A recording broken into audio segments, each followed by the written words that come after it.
Well, thank you all so much for a really wonderful recording session today. It was such a pleasure to be in the booth and to listen to you all record David Conte's second piano trio. I'd love to take a moment just for you all to introduce yourselves and what you do outside of this recording session, and then we'll get into the project. And maybe we'll start with you, David. So I'm David Conte, the composer of the piano trio number 2, and I've been teaching at the San Francisco Conservatory since 1985, where I teach composition. And I have relations with all of these players, partly as students. In the case of Sam, he's a new musical friend. We're delighted that he came from so far away to join us. I'm Kevin Korth. I also work at the Conservatory with David, though often I'm working with singers, but I kind of cut my teeth on chamber music. I did a chamber music degree at the Conservatory. But actually I was here at Skywalker just a couple weeks ago recording an album with baritone Lester Lynch. So that's my other side, is working with vocalists. And chamber music is a joy for me. It's always nice to come back to, really. And his pieces always give me a lift and are just wonderful projects to work on, every single one. My name's Matt Linaman. I was the cellist today, and I'm based in San Francisco. I met David while I was a student at the Conservatory, and I teach in the pre-college program now as well as freelancing in San Francisco in the Bay Area. I'm Samuel Vargas. I'm a Venezuelan violinist. I'm based in Columbus, Georgia. I'm currently soloing with orchestras, and I'm the president and founder of a nonprofit that provides access to music education around 27 countries and serves around 4,000 students yearly. And I am very, very excited to be here and have come from the South all the way here to perform this amazing work. Thank you all. And I'm Kevin Rogers. I'm a violinist in Friction Quartet, and I also went to the Conservatory where I got to know David, who's one of my professors as well. So David, maybe you could talk a little bit about the genesis of the piano trio. Why a piano trio? Why not a string quartet? Why not piano quintet? Why the piano trio specifically? So the piano trio was commissioned, like most pieces are created. Someone has an idea that they want to work for a certain reason. The Lee trio were 3 sisters, and I happen to have taught 2 of them in the pre-college when they were 10 years old. Commissioned the trio in honor of Beethoven's 250th birthday, because Beethoven's Opus 1 is a set of 3 trios. In my program note, I mentioned how the piano trio, well, really the greatest, many of the greatest composers' greatest works are for the piano and string chamber music combination: piano trio, piano quartet, piano quintet, sonatas for violin and piano, cello and piano. The trio is really the most challenging and difficult of all those to write for interesting reasons. And so I had written a trio for the Shanghai Conservatory 10 years ago, no more, 13 years ago now. So that the trio came as a commission. It was during the pandemic, when I really appreciate the Lee trio being proactive about that, because almost no one was commissioning anything or really doing much of anything. So it came at a welcome time in 2020, which was the Beethoven year, I think, or maybe it's 2020, I can't remember. But so that's where the piece came from. It was premiered in 2022 at the Conservatory by the Lee trio. Then it was played again last spring by a kind of a student group, and this is now the 3rd ensemble who's played it. And what a wonderful ensemble you are. Yeah. It was really, really wonderful to listen to you.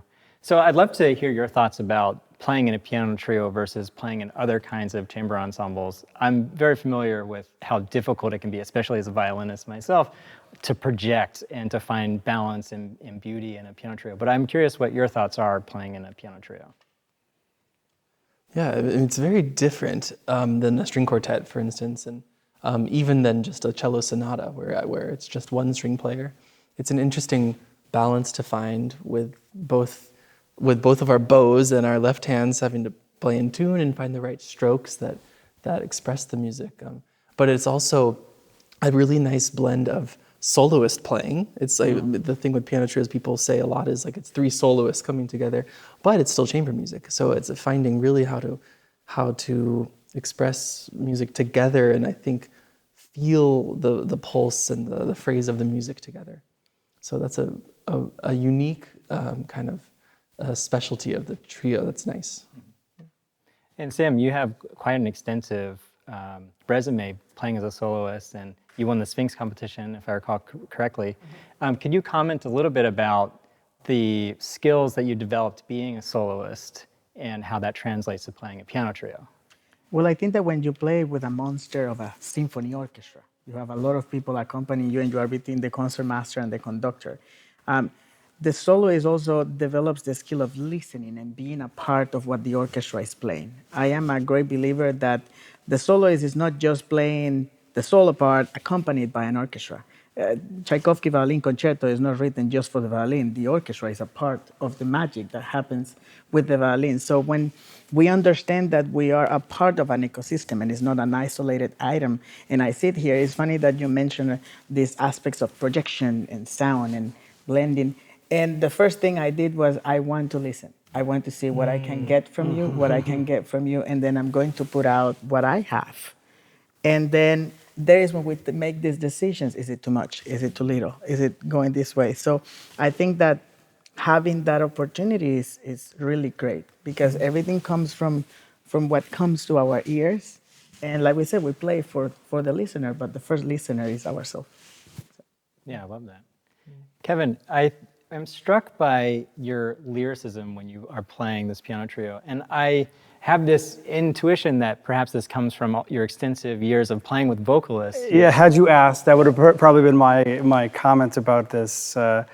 Working with singers, the fundamental number one thing you learn as a pianist is breath.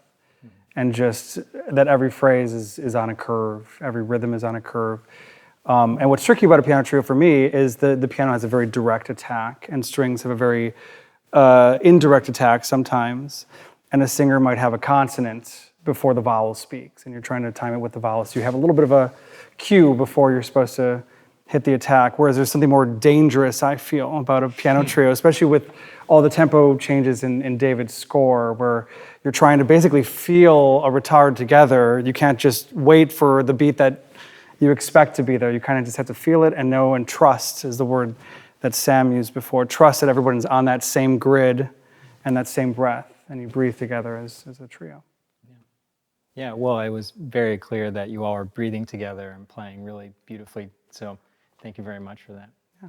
David, I'm curious about, you mentioned that this was commissioned sort of in honor of Beethoven.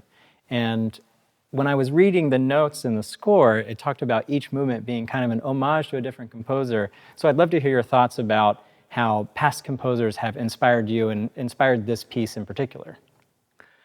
Well, that's a great question. I was so lucky to study with really the great composition teacher, Nadia Boulanger, and she said something very profound, which is related to your question. She said, true personality in music, meaning a composer's voice, is only revealed through deep knowledge of the personalities of others. So it's the idea that a composer has ancestors, and that a composer has tastes and loves. So there are composers that I love, that I'm drawn to, whose music I've studied deeply, that I've absorbed, I've learned the lessons of those composers. And I'm often aware when I'm composing, yes, this composer is like sitting on my shoulder as a muse or as a point of inspiration, or that Stravinsky also talked about, he said, real composers don't borrow, they steal. Meaning, he said, composition is a rare form of kleptomania, that you, hopefully the force of your personality takes an idea and makes it your own, but it's like when I can look in your face and say, oh, I see your aunt's widow's peak, like we all have ancestors. And so I have musical ancestors, and in this particular piece, the first movement, for some reason, Korngold came to mind because of his particular kind of 19th century. There's something about his language, like other composers, Strauss is like this, that I particularly love, the kind of expressive chromaticism. And in the second theme of the first movement, I really felt that, and I thought Korngold is kind of guiding me here. Then the second movement, which was the last movement I wrote, I was working on it when Stephen Sondheim died, and I'm a huge admirer of his work. And I just felt his muse come through. The kinds of harmonies were very much him. And then the third movement, is modeled after Frank Martin, who's not a very well-known composer, a French-Swiss composer who I admire very much. And so I very consciously modeled my piece after one of his famous pieces. And then the last movement is the most like Beethoven, the character of the Beethoven adagios. There's a kind of a certain stillness in the music sometimes. And so you could think of it as 4 panels, and each panel is in a way an homage to these 4 really quite disparate composers that I hope my personality has pulled together. That was it was great. It's how I always compose, and it was very satisfying to do with this piece. A follow-up question I have is, some of the movements were inspired by these really old forms of European music, like a chaconne, for example, and a Passacaglia. And then at the same time, you had a very new innovation, at least relative to the history of Western music, a new innovation of 12-tone involved in there. So I'm curious about the process on deciding when to evoke something like a chaconne versus I'm going to use 12-tone. How much of it is beforehand you make the decision, or it comes to you as you're writing? Basically, what's your creative process? Question. Well, you know how I always compose is I just start. I always start at the beginning, and I always write in order. I never write out of order. And what happens in writing, it's true of many forms of art, is you have the first idea, and it's when you get the second idea. So you've stated something, then you move away from it. And once you've done that, you've set up a tension that narrows the possibilities of what you're going to do completely. And the more you work, the more narrow, the more limitations you have, the more freedom you actually have to create because you're pushing against those limitations. And there was something else I wanted to say about your question when you asked about the process, is that, you see, composing is very much, I always tell my students, because it's true for me as well, is that composing is mostly about hearing what should come next. So literally writing a composition is for me, and I think I'm convinced from my study of many other composers, is like taking a dictation. So you start, and I always work at the piano, that's always my method, and I'm pulled along, my ear hears where the piece should go, and then I'm shaping it, I'm pushing it forward, beat to beat, measure to measure, phrase to phrase, section to section, movement to movement. It's like building something. And the fact is these forms, that's what I was going to say, like Passacaglia, chaconne, variations. The first movement's in a very clear sonata form. These forms are old and they're inexhaustible. There's always something new to say with them. They've not really outlived their usefulness.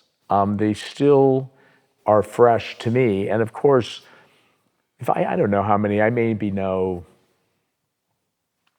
by heart 25 sonata movements that are in sonata forms. And so when I'm composing, the piece starts coming out and I can see, okay, it's naturally going to be in sonata form. I'm informed by, again, that the deep knowledge of the personalities of others is what's informing me to move forward. I love that phrase, the personality of others. It's beautiful. Yeah, it's so beautiful. I can totally see how that works in composition. And I'm curious about performers, how the personality of others come out in your playing. So I'd love to hear your thoughts on the personality of others and the inspirations you get from other great players, be it on your own instrument or other instruments. Well, like you were saying, the first movement being inspired by Korngold, just knowing that, having that seed planted kind of informs my sense of rubato and lyricism, as you said, just how the shape of the lines takes on a more vocal quality because of the composers, perhaps, that they are emulating. Or the Beethoven movement, the last movement that's inspired by Beethoven, just feeling how important it is to get that absolutely inevitable but slow pacing that Beethoven does so well, and just something that's massive with just 3 instruments. And it just kind of informs my lens through which I see the movement. And then the Sondheim movement, to me, I just feel the color of Sondheim's harmonies that are always always have a little fun in them, always something unexpected and light and bubbly and a little subversive. So the harmonic language there just, to me, opens up in a kind of celebratory way. And the third movement, to me, actually, I would have guessed, had you not said anything, has a strong connection to the Shostakovich second piano trio, the slow movement of that, which also has kind of a ostinato 8-bar chord structure, and some of the distances in that movement also remind me of that trio. But there's something, there's a crisis to me in that movement. That movement is where all the pain resides, and then the fourth movement in some ways is where that is released. So that to me informed the arc of the piece. That's really well said, Kevin. For me, it was a little bit different. When I got the music, I didn't have this contextual or the writing part of it. So for me was, I'm going to let the music, the writing, the contour tell me where should I go. I know I come from a very romantic school. My professor, Sergio Schwartz, studied with Isaac Stern, Ephraim Neiman, so it's this line of the gold period of violin playing.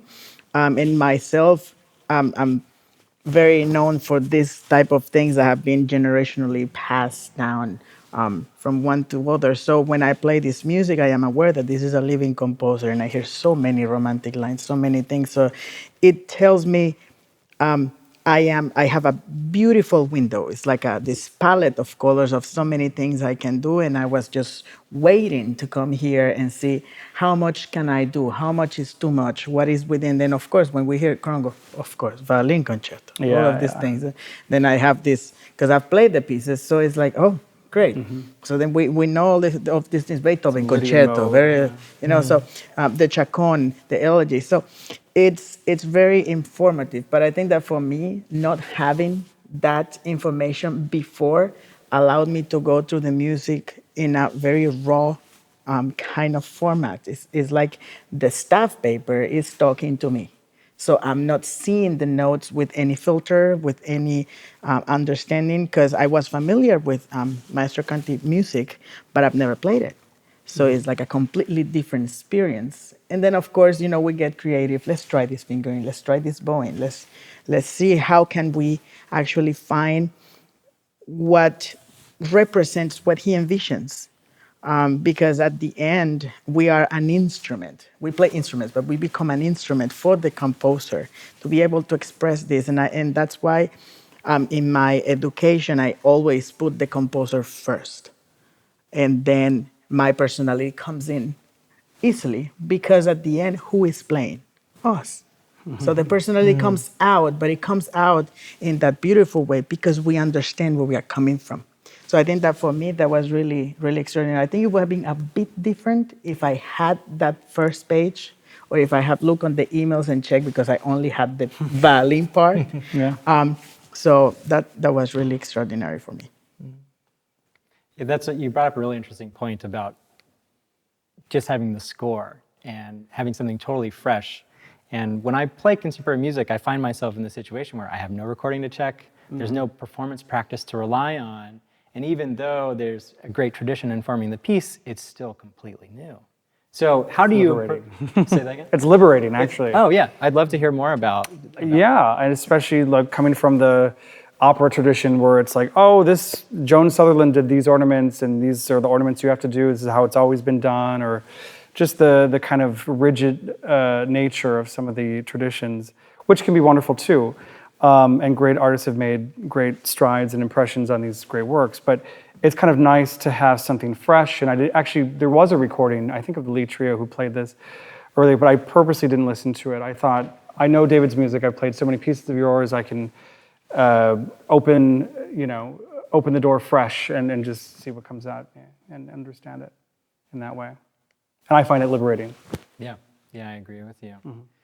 Could you all chat a little bit about the process of preparing the piece? You know, it is so new, and you come from a very far distance, all the way across the continent. It's interesting because they had the chance to get together, and what I had was the MIDI of the two parts with no violin, and then I would get my headphones and I would sing. But you know, I was a singer before being a violinist.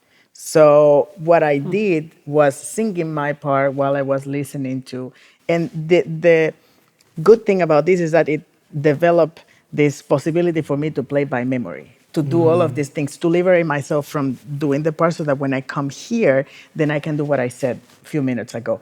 I can focus on listening without being concerned of what I have to read in the music. And because this is our main instrument, because before anything that human created, the voice was the primary instrument in human nature, then of course, we cannot phrase something incorrectly when we sing, even if we don't have the skills for singing, because this instrument is built perfectly. It's the communication part. So it, for me, was extraordinary just to come and sit down. And of course, you are nervous. You're playing with people you don't know. The composer is right there. You have to play. And now it's time to show what you have done, right? So then immediately it's like this adjusting process that was amazing. We read it. We said, okay, I see the bow. I see the hands. I'm here. So for me, it was really, really awesome. And also understanding what you play, what you have written. And sometimes looking at the score and be like, oh, didn't know you had that. Because I couldn't hear it before. So there's such an element of discovery, and it's so interesting to hear your composition process too, about just deciding what comes next, because I kind of felt, you really letting the music speak to you as you're learning it and informing what you want to do with it. And then we get to rehearsal, and Kevin and I had 2 rehearsals before Sam came, and then learning, oh, that's how you're doing that, and that's how you're doing that, and then when we were all together, learning how the other instruments affect how you want to play your part, which is always such a fascinating element of music making. About there's ways you would never have thought to do something, and suddenly the way one person plays one note completely changes how you deliver what comes through. Absolutely right. And then we react in the moment. It's like he does something, he changed the color, and then immediately you nurture yourself from what you heard, and then you change. And then I think that's what I call the creative phenomena of playing, of making music. It happens in the moment. And of course, what makes a masterpiece is the ability to recreate that multiple times without always being the same. So I think that through the process today, it was extraordinary just to play one thing and then doing it again, completely different, just because of the fact that it's being affected by time and space. So it's just incredible. And then just playing at the end, having fun. And then we would look at each other and be like, that evolution, that was even better. That was great.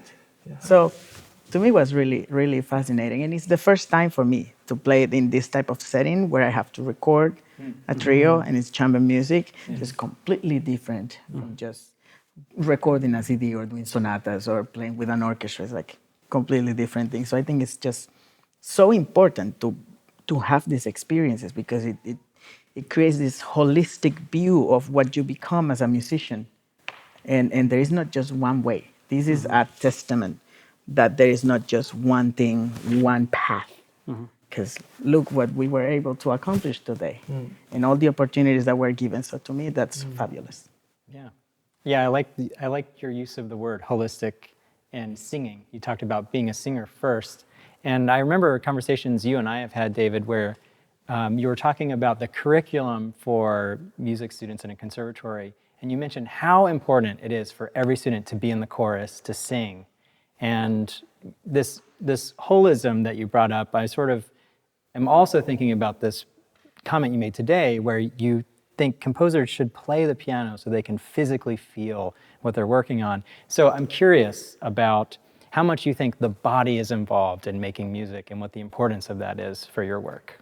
Well, yeah, and I would say, thank you, Kevin, another wonderful question, that as humankind has gained greater and greater control of the physical world, right up to the splitting of the atom, something that can happen and has happened is that they become more and more detached from their bodies, from being in their bodies. Also, breathing, the computer, and this happens for composers, if one doesn't use the computer, which is a marvelous tool that I rely on very carefully, the impulse of electricity ends up replacing the human breath. So it becomes even more important for the composer and all musicians to sing. So something that happened at the conservatory that all but Sam is connected to is that I did conduct the chorus for 14 years. Kevin was my accompanist for at least 5 of those years.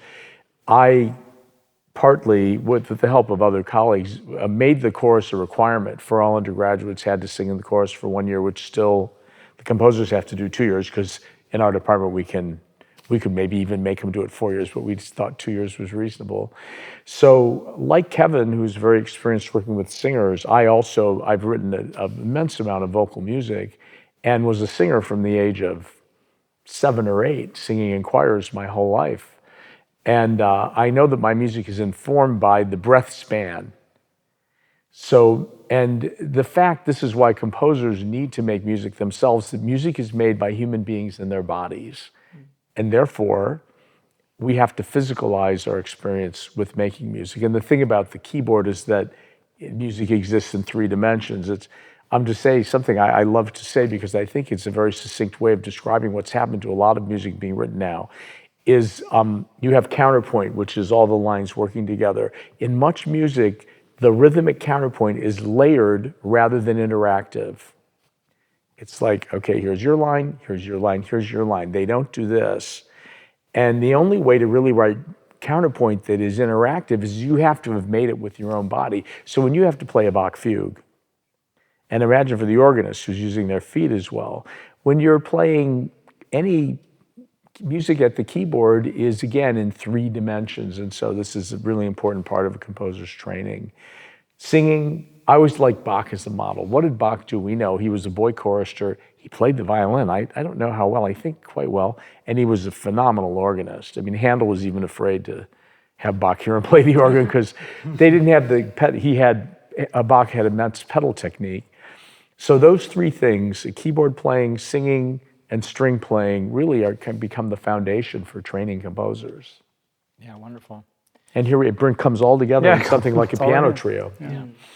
Yeah, it's very physical instruments to play. You know, this massive piano, and then we have to really pull the sound out of our instruments. We're towards the end of our time, so I just wanted to leave some space for anything you wanted to share before we close out, if you have any thoughts that we didn't cover. I actually would want to ask David, how was it for you being there and then hearing this? Like, what did it mean to you? Because here for us was a treat. We're making music. But as the composer and seeing this final product and being a part of the process, how could you describe that? And how do you think this could be inspirational for students, for people seeing this in the future? That's a wonderful question. First of all, it's a chance to thank you all, because well, Kevin being here today with his knowledge, particularly of string playing, was hugely impactful. I'm watching the 3 of you over really only 4 days come together. And at my age, I'm very experienced in having pieces rehearsed. There was exponential improvement. It was like it went from here to here. It just kept improving. It improved very fast because of your professionalism. And I think, again, because something you said about you're all listening to each other. This is the thing about why this thing I'm saying about rhythmic counterpoint being layered. If you have the picture of those office buildings where everyone's in a cubicle, right? That's not as humane as people being in the same room and being able to look at each other. And music, in that sense, is meant to be communal, and chamber music in particular. And so you fulfilled all that. Maybe it's interesting for people to hear that I love to quote Paul Valéry, the great French poet. He said, "Works are never completed, only abandoned." And in this case, I made again today a dozen revisions of very small details, moving a crescendo over. We changed the double stop. I'm so glad I had that opportunity. The piece will be published eventually. It actually, all of these changes, there may be as many as 50 or 70 that I made over the course of the 4 days. They're all on the level of really small details, but we know the expression, the devil is in the details. And something that was true of Ravel, who's one of a great role model for me, was that he would always sit on a piece for a year before he published it, and he was endlessly asking his performer friends questions. So what about, can you do the harmonic this way? Would it be better if you do that? And he was constantly preoccupied with fixing the details. Mahler was another one, who conducted in the opera pit. In his scores, you see how the details, the dynamics, the accent marks are so carefully chosen with great discernment and discrimination. And this is what makes a really strong piece of music, is that the composer, it relies on the performers. It's absolutely a give and take, and it's a cooperative and a collaborative. You can't really, this is the thing about Ives, I have to say, who was in some ways a genius, but not a professional. What does that mean? He didn't get to hear his music played regularly by people. He would write a piece and have all this imagination of doing this, and then it would go on the shelf, and eventually people were championing his works long after he'd written them. But to be a truly professional composer, you need to hear your works played regularly and often with really good players and be interacting with them regularly, and that's how your art evolves. The composer is completely dependent upon the performers. And so today, you know, to sum up, it's a good summing up, is this 4 days that we've had together, 5, was very much in the spirit of that, and we absolutely achieved it's success. It's a success all around. As a composer, for me, it was an exceptionally successful collaboration, and I really thank, of course, Peter Branston for his generosity and vision. I'm very grateful, and it was a wonderful experience for me, out of many, many experiences that I've had over my long life as a composer. So, Well put. Thank you very much. yeah, thank you all. Thank you. I also am very grateful for the experience. I thought you all played remarkably well. It was a real treat to listen to you all. And I know that you really brought this piece alive for all the viewers who are going to be witnessing it. So thank you all very much. Thank you. Our pleasure, yeah.